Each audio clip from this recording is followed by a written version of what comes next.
Abdu'l-Baha stated that as Baha'is we have a responsibility to help others discover the star of happiness in people's hearts and to help them polish that star.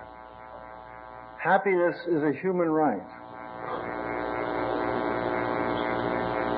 Abdu'l-Baha said, be happy, do you realize in which day you are living? Are we happy? I received a phone call about a month and a half ago from a young Baha'i, a dedicated lover of Baha'u'llah, and he was pouring his heart out to me. He was a part of a, quote, solid Baha'i community. And the assembly was meeting regularly. And there was very little collective growth in the community. I'm no judge of individual growth, but there was no collective growth because there were no new believers in the community. And this young man said, there's this young lady that I've been teaching.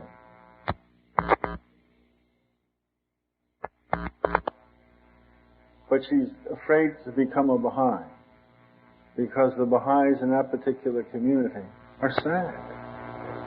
They walk around with the weight of the world on their backs. They're sad. And I thought about that. Imagine if we were all very happy. People would be attracted to us. Because Abdu'l-Baha said that the world is wet with tears. There's so much sadness in this world, especially in our society, with all of its gadgetry and glitter and glitz. There's so much sadness. Yet we should be happy. Baha'u'llah said that happy are they who observe the precepts, God's precepts. Happy are they who have recognized the truth. You have recognized the truth. You observe God's precepts.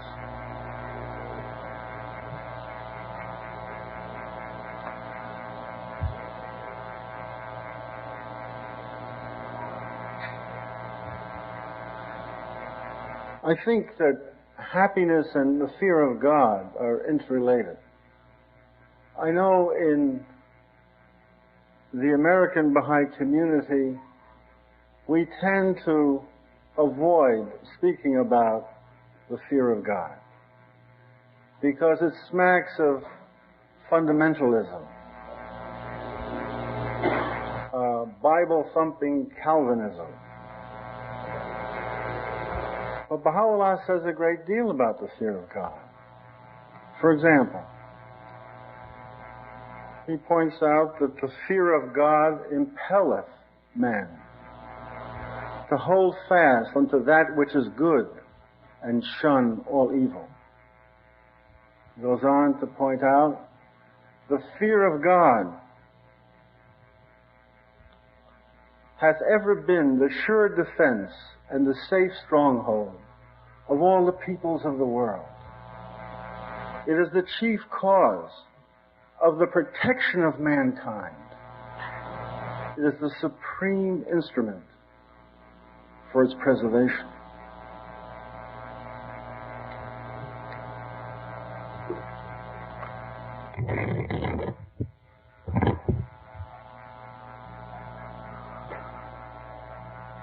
In our society, we fear everything but God. We fear losing our job. We fear losing our lover. We fear that our son or daughter is not going to get into a good college.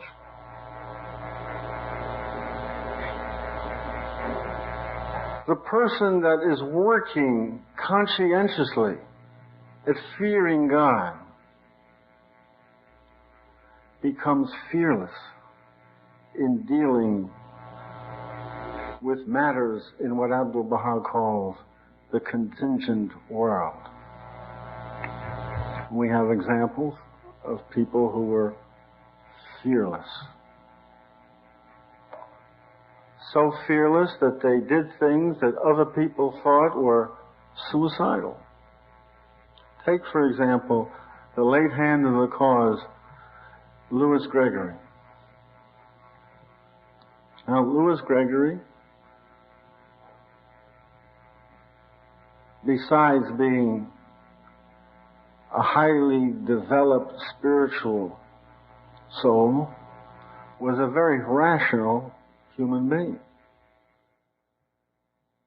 He was a graduate of Fisk University, Howard University Law School, a working lawyer, an eloquent speaker, a fine writer. And he knew that when he became a Baha'i, he had a responsibility to educate with his fellow human beings, black and white and Native American, Orientals, all people, on the oneness of the human family.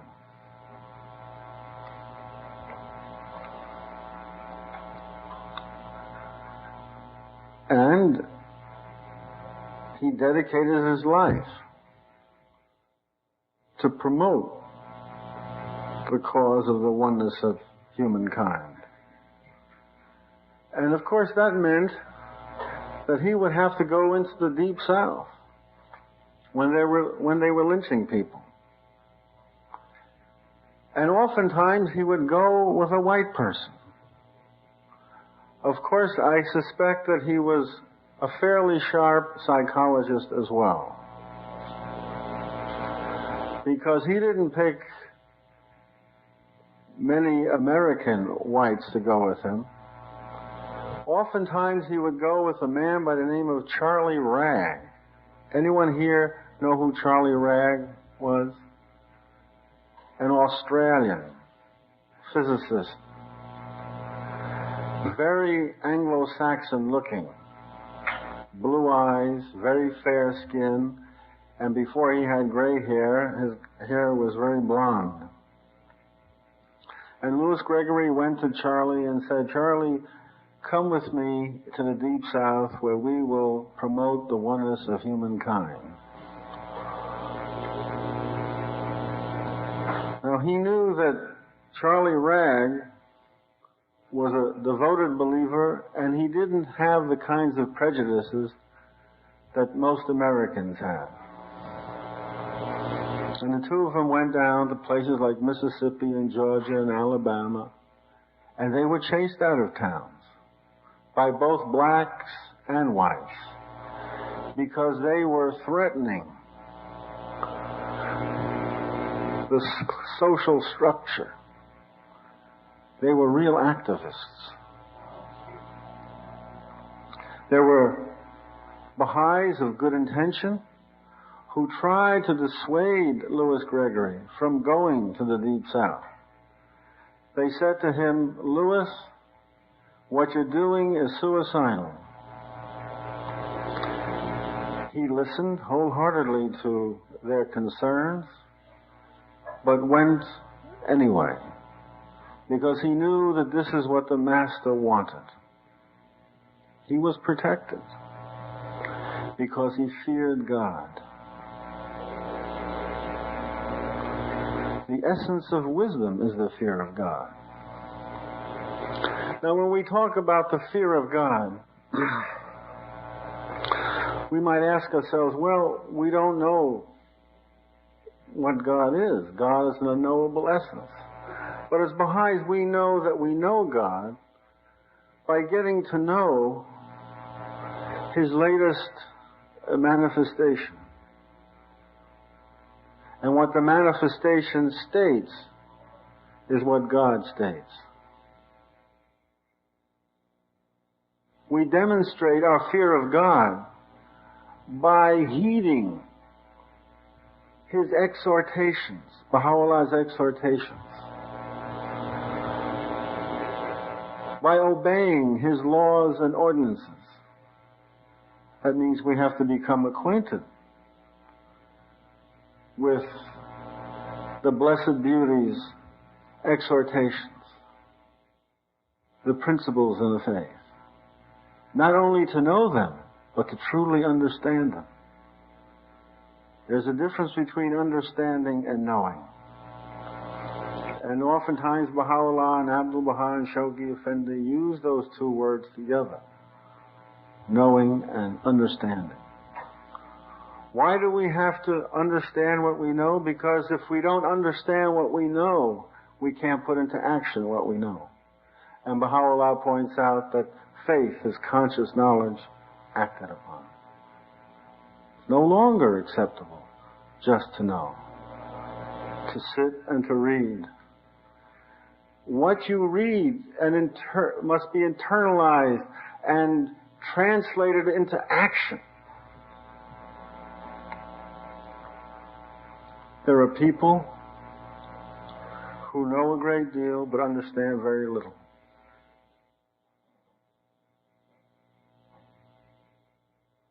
Let me share a true story with you about what understanding can do to a person. There was a chap down in Texas who loved to bust jaws. He was a hard drinker, spent a lot of time in the saloon. He popped speed pills. I guess that's what you call it, right? Does anyone know what they got? Speed, you know what I mean. And he was living with a woman who was married to somebody else. And she was carrying his child. He had very little education. One day, this woman he was living with decided to go to Houston, Texas, and somehow she attended a Baha'i fireside, and she was moved. And she went home and she related her experience to her boyfriend.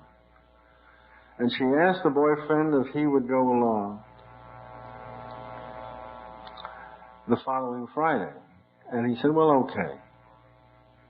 Well, he was touched by the story of Baha'u'llah. He became a Baha'i on the spot. Who knows who is really pure-hearted, right? Who knows? God knows.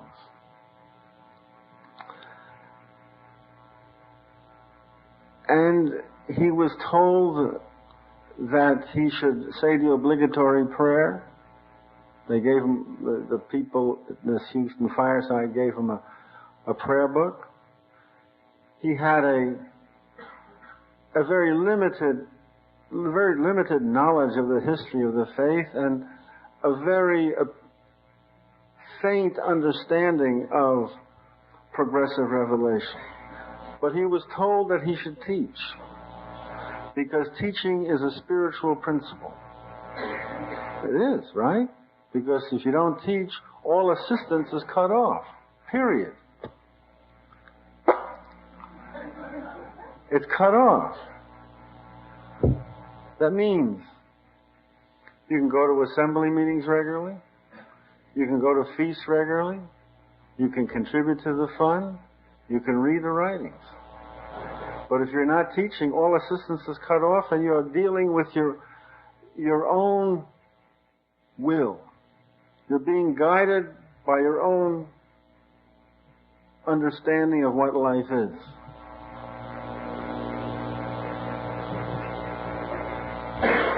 That scares me. It really scares me. Well, anyway, this fellow who loved to bust jaws and drink hard liquor he was impressed with this point. And by God, he feared God, because God was saying to him that he must teach. And if he doesn't teach, he's not going to get any guidance. Period.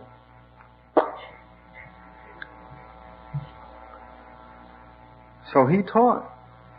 And he opened up his home for firesides, because he was told that the guardian of the faith said that the most effective means of teaching is a fireside. And he lived in a run-down section of town. His furniture was rather crude, but they tried to clean up the apartment, and they invited people, and people came. Not 2 or 3. 15, 20, 30 people started coming to his man's fireside. Of course, he was saying the obligatory prayer. He was saying all 3 obligatory prayers because no one told him that he had a choice. He knew what the fear of God was.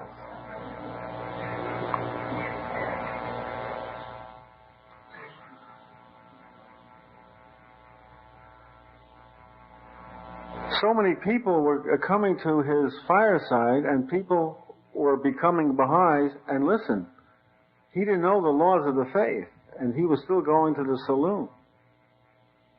He was still living with this woman, and this woman was living with him. She became a Baha'i too, you see. She didn't know the laws either. But the little that they knew, they understood and were putting into practice. You can't blame someone who was ignorant.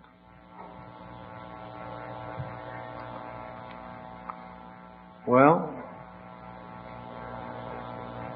the Unitarian minister in the town heard about what was happening in this couple's home, and invited this young man to come and speak to his congregation of 150. Now, before he became a Baha'i, he would never entertain the idea of giving us an address before a lot of educated people, because most Unitarians are highly educated people. But he realized that he was a Baha'i, and he had a responsibility of sharing the healing and unifying message of Baha'u'llah with others. And so he went. He feared God. He got up there and gave a talk, and people really loved the talk. This guy never even graduated elementary school. And more people started coming to his fireside. And I think in about 6 months, there were more than 15 people that became Baha'is. Well, he started doing more reading, and he discovered the laws, and he was shocked. He stopped drinking. He stopped popping those speed pills. He and his friend wrote a letter to the National Spiritual Assembly stating that they were willing to split.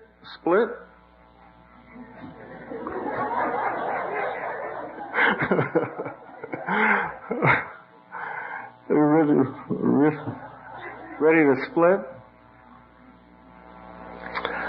And the NSA, in its wisdom and showing great compassion, pointed out that they can't be blamed for doing what they did before they were Baha'is, but that she should get a lawyer and seek a divorce as soon as possible. She did that, and she got an annulment in 2 weeks.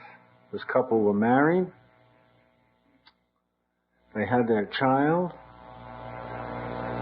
He went on to finish high school. They went pioneering to Paraguay, became wonderful pioneers, came back, went and went to a university and majored in physics, got a fellowship at the University of Texas to do graduate work in physics. And they served on local spiritual assemblies, and they're wonderful people. Wonderful, wonderful people.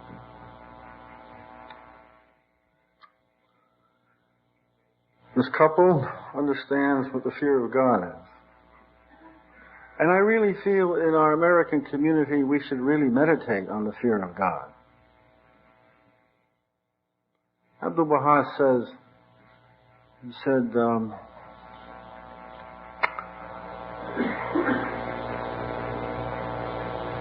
these people, referring to the Baha'is, need no weapons of destruction, inasmuch as they have girded themselves to reconstruct the world.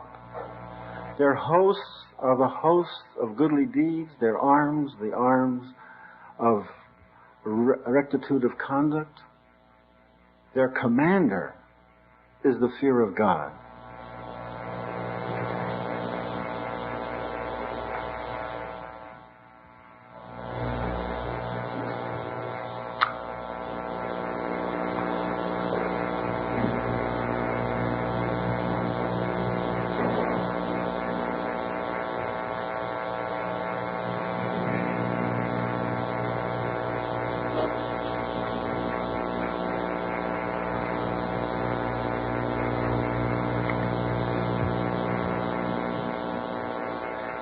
Abdu'l-Baha urges us to become apostles of Baha'u'llah. In the Tablets of Divine Plan, he points out that there are 3 conditions necessary to become an apostle of Baha'u'llah. 1 is to be firm in the covenant. 2 is to be a force of love and unity within your community. And 3, to teach.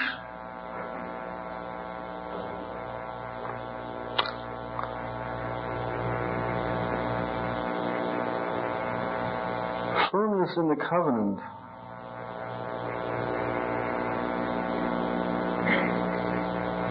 isn't something static. It is a process that we're all involved in. No one is totally firm in the covenant. No one can say that I am totally firm in the covenant. You know that Abdu'l-Baha prayed, Abdu'l-Baha, the center of the covenant, prayed every day of his life to be firm in the covenant.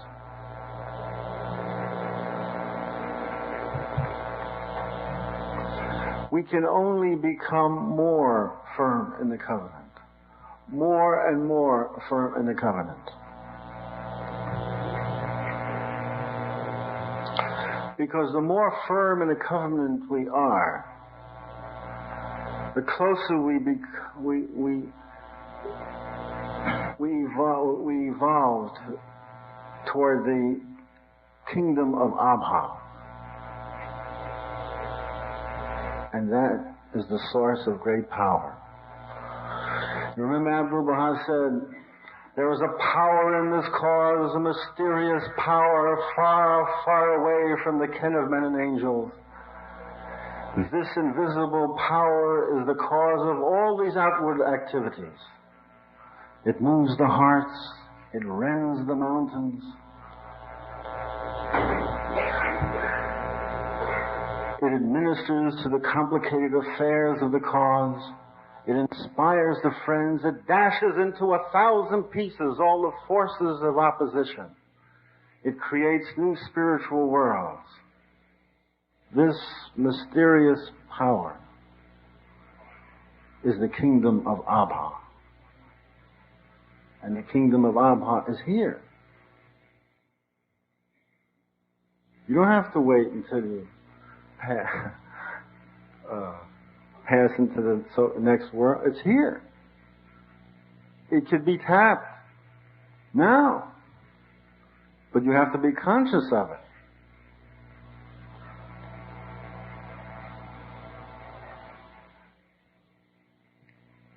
Now, Abdu'l-Baha also points out that the covenant is like a cord stretched betwixt earth and the Abha kingdom. When we would become a Baha'i, we clutch onto that cord. The objective is to move up that, shimmy up that chord, right? What provides the power for us to shimmy up that chord?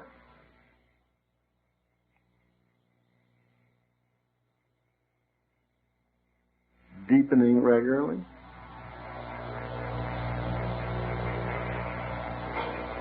The divine physician states that we should deepen regularly. Every morning and every night. Because if we don't do that, he goes on to say, we are not faithful to the covenant. Doesn't say we become covenant breakers, but we're not faithful to the covenant.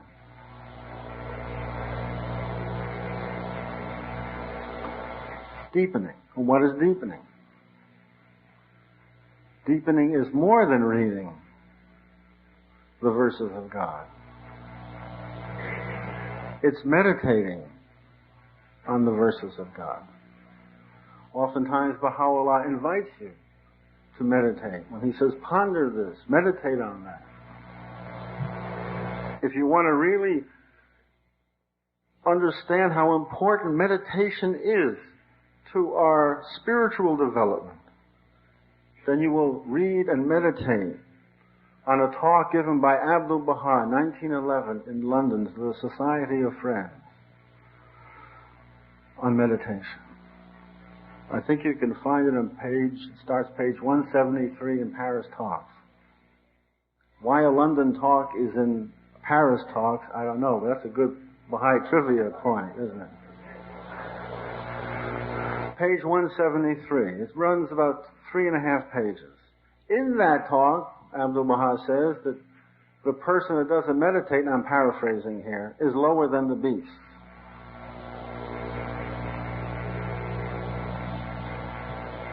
Now, I know many Americans, when they hear the word meditation, they conjure up an image of someone standing on their head and spinning their eyeballs.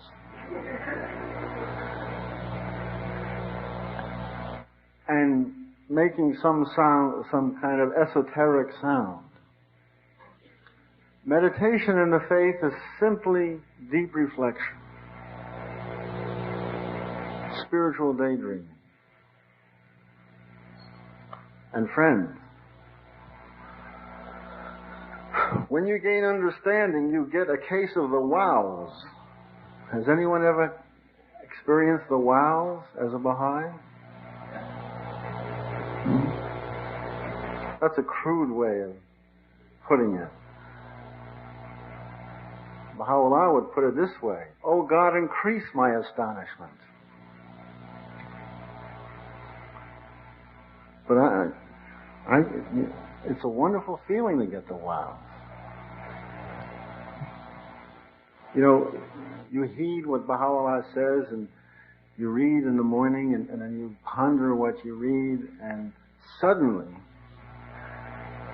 like a shaft of light comes through the darkness of your mind, and you gain meaningful insight in what you're reading, and the only thing you can do is say, "Wow, I didn't know that before." And you know what happens? You become enthusiastic. You want to internalize what you read. You want to take action. Everyone here can experience the wows. Baha'u'llah invites you to experience the wows. Because, as Abdu'l-Baha says, we should become enkindled. Believe me. If all the friends in America became enkindled, look out. I know of some young people who have become enkindled in Lowell, Massachusetts, a worn-down mill city, hard-hit with unemployment. A lot of jaded, dejected people live there. People without hope. And this summer, the youth, working with the Lowell Spiritual Assembly, decided to hold a teaching project in that city. And these young people and the assembly understand the importance of deepening. And they were experiencing the wows. When you integrate deepening into your life,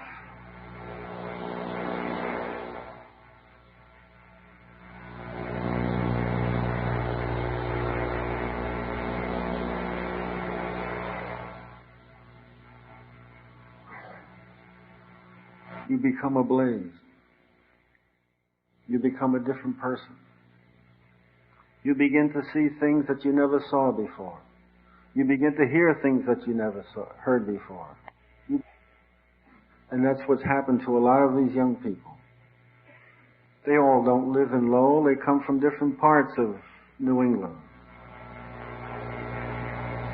But they are aware of where the Abha kingdom is. They fear God.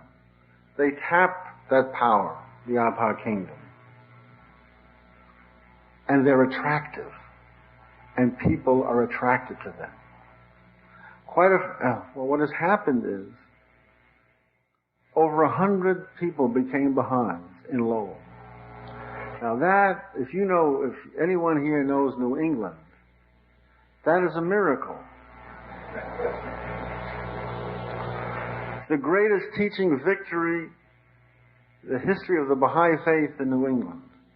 And if these young people feel there are going to be other Lowells in New England. And I believe them. I was a doubter. I know Baha'i shouldn't confess to anyone but God. But this is an illustration.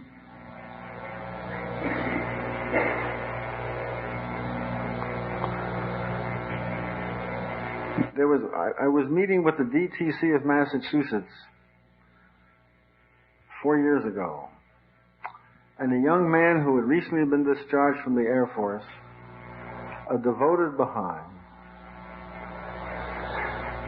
met with the DTC. He had stars in his eyes.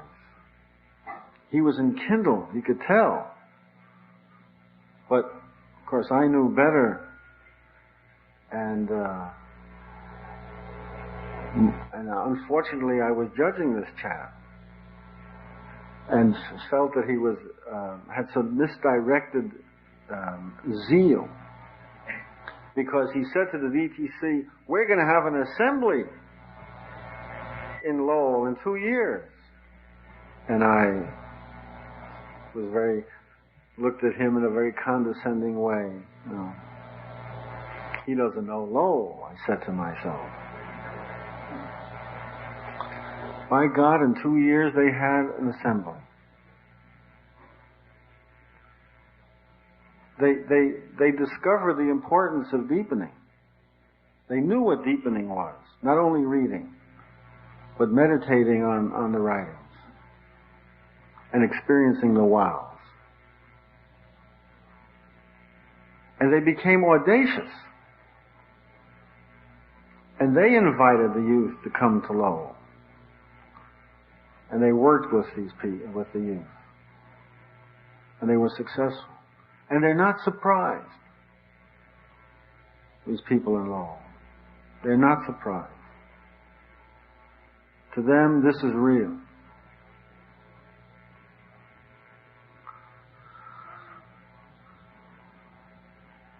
So firmness in the covenant is very important in becoming an apostle of Baha'u'llah.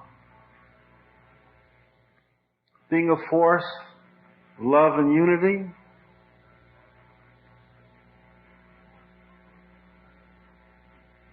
you can't pretend to be a lover of humankind,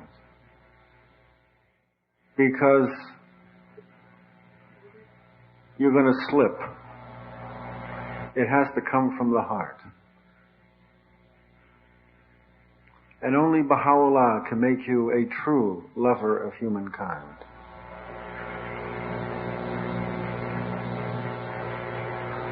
Only His Word can liberate you and make you want to prefer others over yourself. That is a principle of the faith. It's a step beyond the golden rule.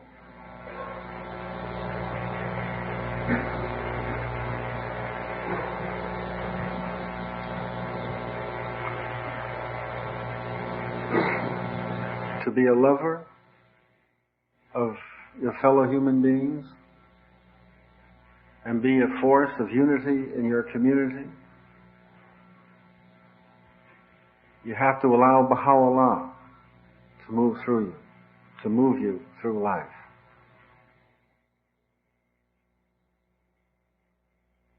Just think of a Baha'i community where people love each other, where people appreciate each other's differences, celebrate each other's differences, don't condemn their differences. A community where everyone understands the principle of unity and diversity. And that this kind of understanding can only come from the revelation of Baha'u'llah.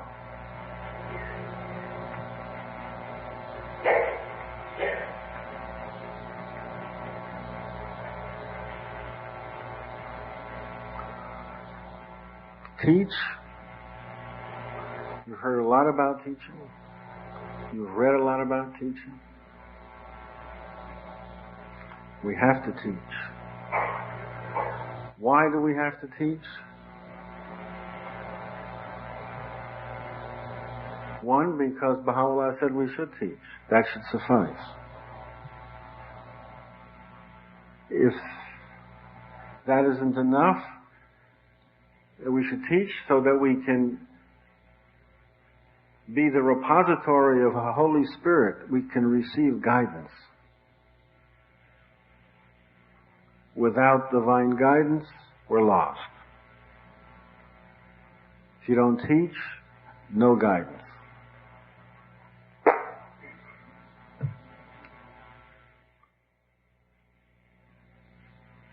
And we also teach in order to serve our fellow human beings. Abdu'l-Baha taught in order to serve and help others. We don't teach to try to gain special points on God's scoreboard or to show off to our fellow Baha'is. We teach in order to love and to serve others, to help others. And we teach also to help unite the human family. Just think today there are Baha'is residing in more than 115,000 localities on this planet. They didn't get there by someone pushing a special spiritual button and suddenly zap! There are Baha'is in Papua and Spitsbergen and Terra del Fuego, well, the very southern tip of Terra del Fuego. Am I right? Terra del Fuego, yeah. All over the world. People became Baha'is because Baha'is were teaching in those areas.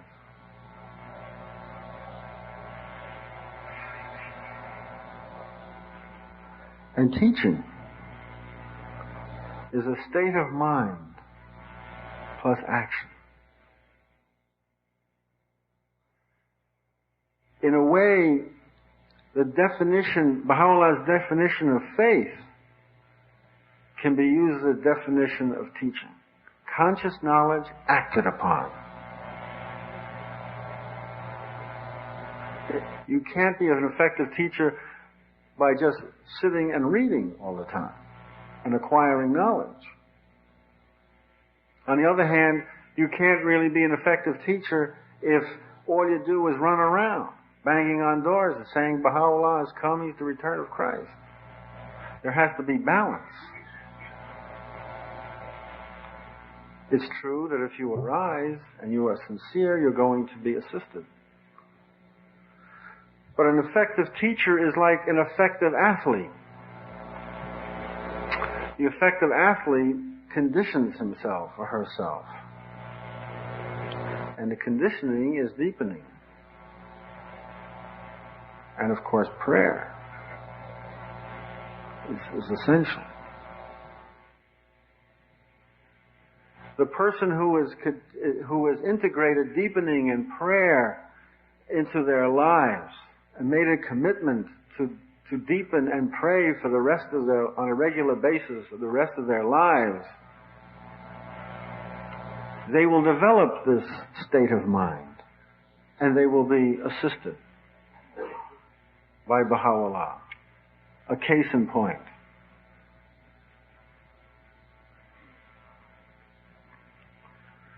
There was this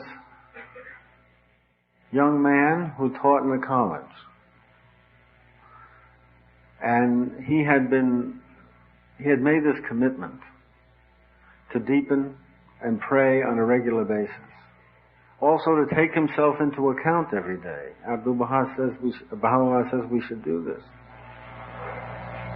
This is very important. To evaluate the good things we've done each day and the not so good things, and to also explore or examine our motives. By doing that, we help to purify ourselves.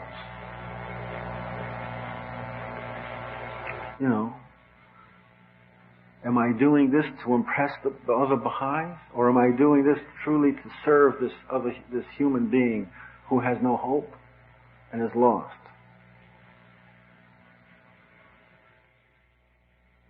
Well, this one fellow who was teaching in this college was deepening and praying regularly. And he was only saying one obligatory prayer. He was saying the long obligatory prayer. Because he felt it had more potency.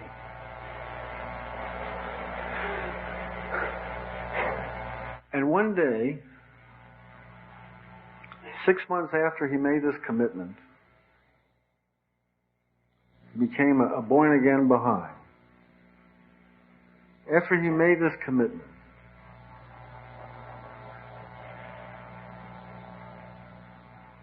something strange happened. He had an urge to go to the school cafeteria and have lunch there. Now, he normally wouldn't go there because he was somewhat of a food faddist. And he wouldn't eat anything that had additives, preservatives, and certainly wouldn't eat any white breads. But he went there. See, Baha'u'llah was guiding him there. He had this urge. And he found himself standing on the line in the cafeteria with his tray, and he decided he was going to get the special, and the special was a cheeseburger on a roll, one of those rolls, white bread rolls, and some greasy French fries, and a Coke. That was the special. And they put the special on his platter there, tray. And then he saw his students waving to him. And they wanted him to come and sit with them. And so he did. And they were like they were engaged in a very serious conversation. And they asked him, "We've been talking about happiness. Can you tell us your views of happiness?" And so he told him the Baha'i view of happiness without mentioning the source. And they were intrigued. And they said to him, being good students, "Tell me your source." So he had to tell them the source. Well, these people started coming to firesides.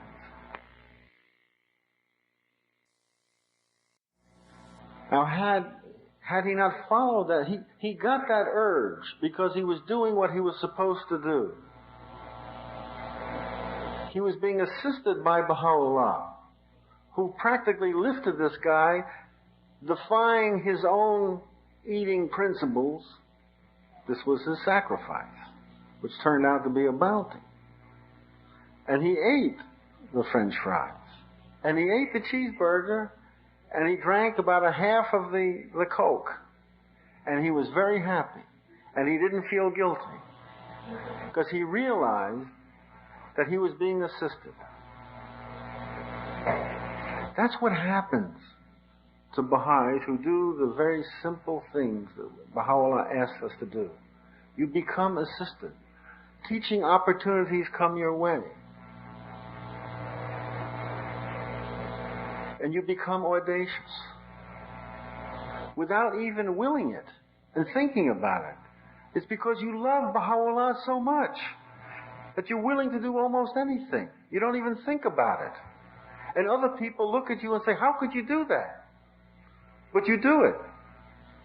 Louis Gregory experienced that. Martha Root experienced that. Look at Martha Root, who was rather fragile of physique, and sitting on a donkey in a wintertime and crossing the Andes Mountains. Or remaining in her room in 1937 in Shanghai while the Japanese bombers were blasting that city. She had to stay there because she had to tell more people about the Baha'i faith. She had appointments that she had to keep. Appointments for Baha'u'llah.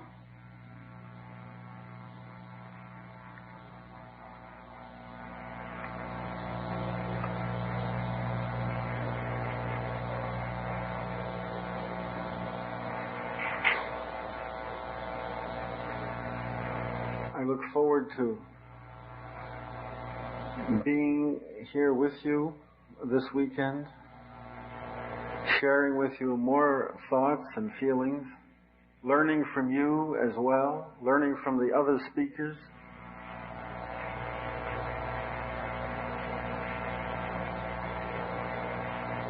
I wish you well, and I hope you have a happy time. And remember, fear God.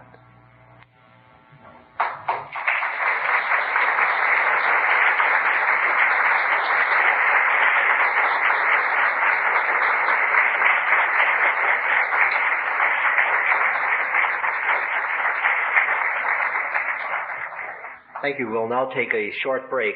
I'd just like to remind everyone that the fun box is up here, so feel free to use it.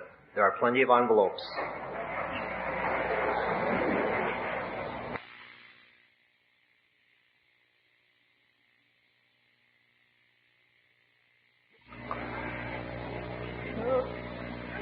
One evening during feast, during the business section of the feast, I was acting as chairman, and we were consulting on teaching.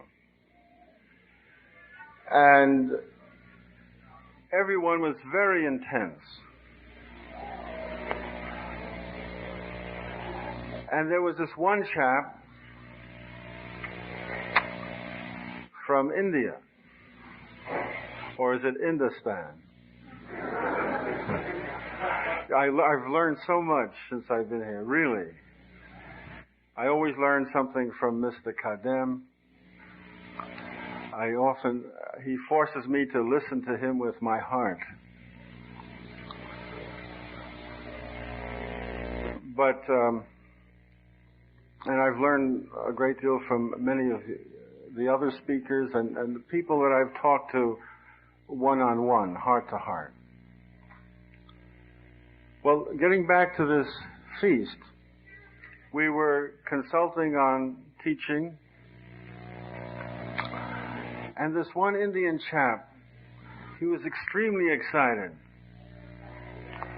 In fact, the veins, you could see the veins popping, almost popping out of his neck. And I called on him, and he stood up there, and he said, "We must grind our groins for the faith."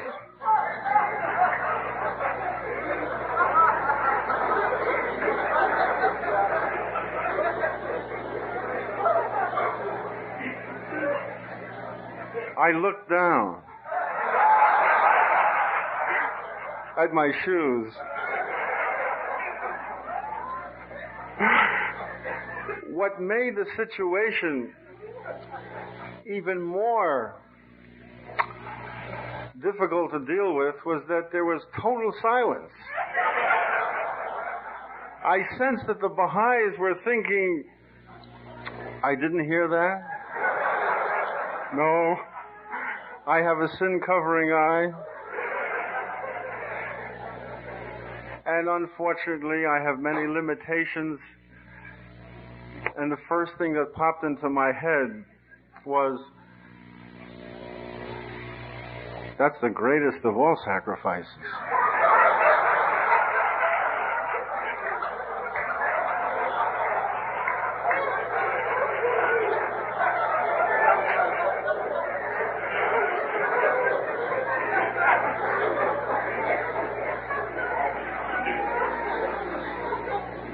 I was at another feast. These are Baha'i bloopers.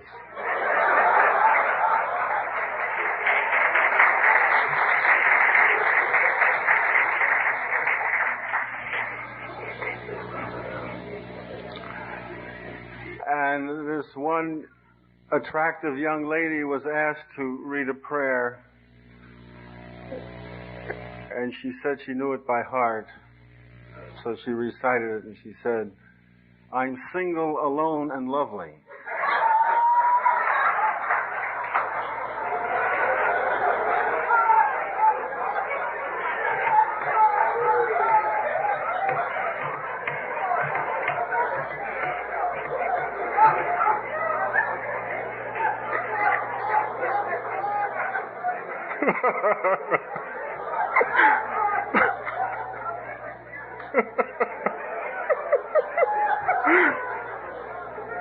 She's a plant.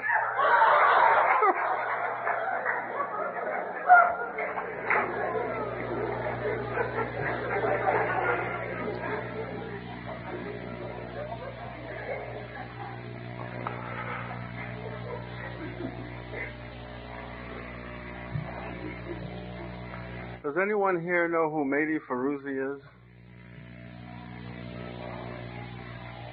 Not many people. I got to know Mehdi Feruzi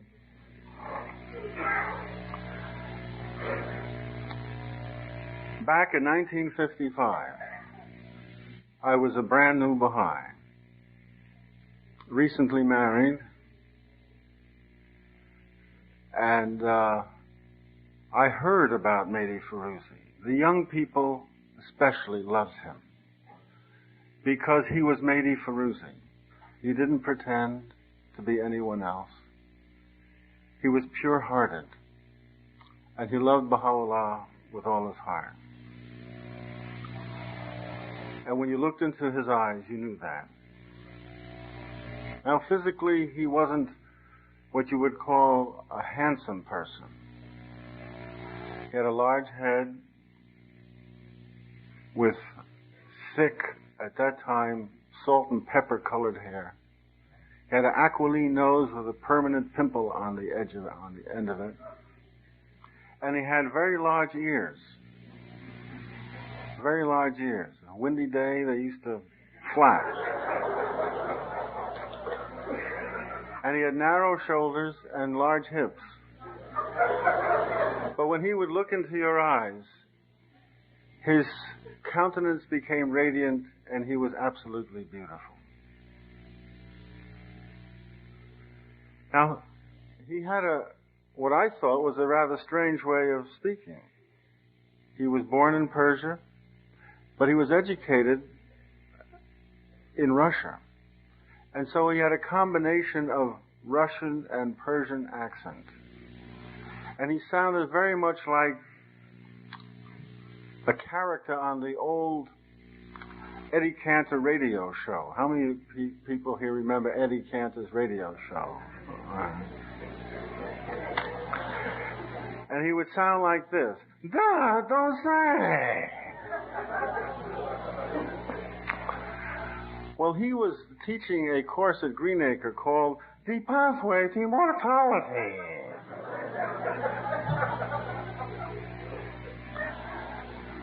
And so I thought I'd attend that particular course. And the first class was held at the library at Greenacre. And he, the audience was made up of interesting people. There were 3 ladies in their late 70s or early 80s, and they were sort of plastered against the wall. And one was wearing a bonnet, one was wearing one of those large circular hats, and there was no expression on their faces. They seemed to have lines for mouths. But evidently they knew about Mehdi Ferouz, and they thought he was a wonderful teacher. I didn't know Mehdi Ferouz at the time.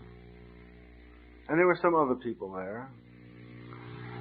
And Mehdi Ferouz bounded in and fell on the ground, on the floor. And he started wiggling. And he said, "I am an embryo in the mother's womb. I'm loving it here. I love to be here. I'm getting my food here. It's so comfortable. It's wonderful. But I've got to get out. It's time to get into the next world." And he's wiggling around there, and I'm looking at these women, no expression. That makes it funnier, right? I'm clutching my side. I'm biting the inner walls of my mouth. I don't want to embarrass them. I fall on the ground. Not the twins were going to be born.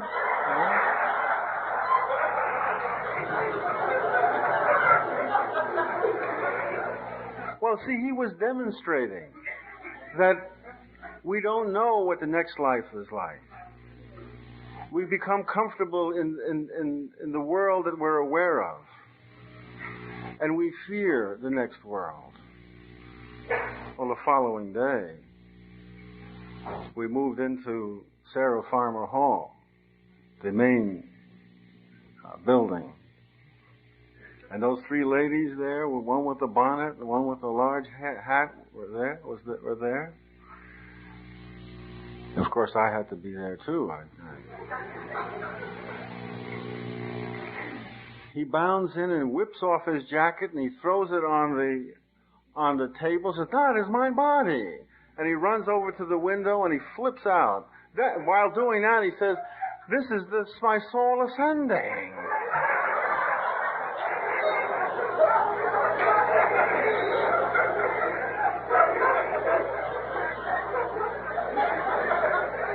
But I got to really know the true Mehdi Ferouz the following day. Not in class, but in the dining hall.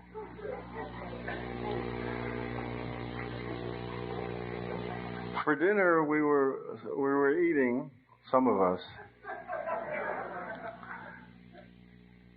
pork chops, corn, and mashed potatoes. A typical American meal. But there was a little boy named Charlie, 4 or 5 years old, that didn't like the pork chops. And he was extremely upset. In fact, he was throwing a temper tantrum. And he was wailing. And the mother was terribly upset. She didn't know what to do. She was embarrassed. And many of the Baha'is, they didn't know what to do. They were trying to ignore the situation. But there was one person among us who felt the hurt, the inner pain of the mother. And that was Mehdi Ferouz. He went up to the little boy, and he looked at the little boy, and he said, "You've got to eat the pork chops. For the simple reason is that the pork chops is coming from the pig. And the pig sacrificed its identity for you. And the corn that the pig was eating sacrificed its identity for the pig." We all got a lesson on the meaning of sacrifice. The little boy stopped crying and started eating his pork chops. Maybe a little conscience-stricken. And the mother's heart was soothed, and there was peace and tranquility. And we learned a lesson. And Mehdi Feruzi died with his boots on. He contracted cancer. He had an obligation to teach at the Llewellyn School. He hired a nurse.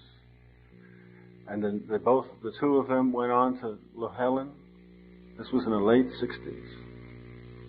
He gave his course, went home, and passed on to the Abha kingdom. I think of him often. I feel his presence often. I teach at a college, communications, and I use him as an example of an outstanding communicator. There are literally hundreds of people that know about Mehdi Feruzi. A wonderful, wonderful soul.